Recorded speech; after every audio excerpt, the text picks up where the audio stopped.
Hi guys, my name's Dan Ryman from M&S Mackie. We're a local insurance builder based here in Adelaide. We have an office in the Riverland and an operations facility at Lonsdale. Recently we experienced an incident on one of our construction sites, and I'd like to share some lessons we learnt from this incident with you today.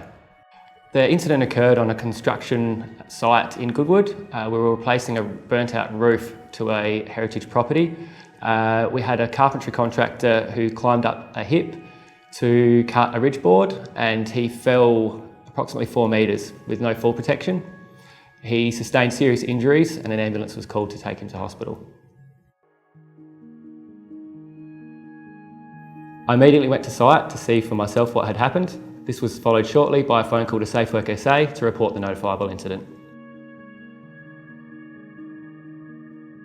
My first thoughts were to check on all involved. There were several workers present at the time of the incident, and we wanted to make sure that they were okay. Counselling was offered to all of the workers that were present. We then moved to preserve the site and conduct our own internal investigation as to how this had happened, in accordance with SafeWork SA and their investigations at the same time.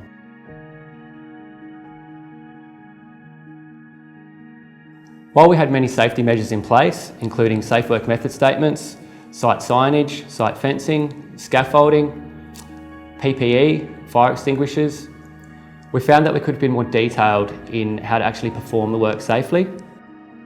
We also discovered that our onboarding process could be improved. We needed to deepen our onboarding and induction process to ensure workers understood their responsibilities for their own health and safety when working on our sites.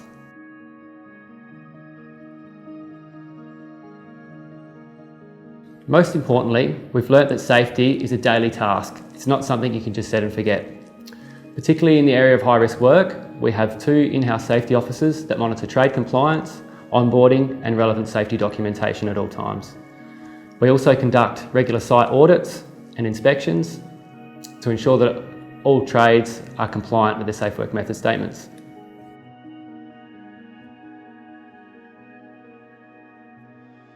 Well, due to the nature of the incident, we were offered the opportunity to participate in an enforceable undertaking with SafeWork SA.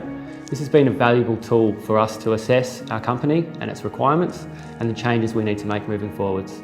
We have now trained 2 in-house safety officers through Master Builders SA who regularly conduct site inspections and trade compliance. We have introduced new systems to aid in contractor onboarding and induction processes. We've engaged external safety consultants to assist in identification of high-risk works, hazards and control measures.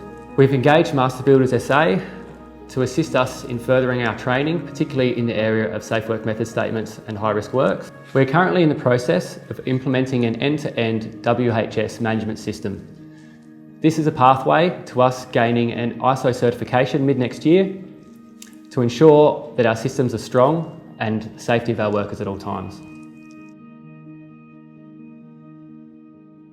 I would like to reiterate to everybody watching the importance of attention to safety. We weren't being reckless, we had a safe site and we still had an incident occur. Pay attention to your safety, ensure your SafeWork method statement documentation's in place, onboard your contractors properly and pay special attention to your high-risk work. I'd also like to thank Master Builders SA. They've been great support throughout this process, and also the guys at SafeWork SA.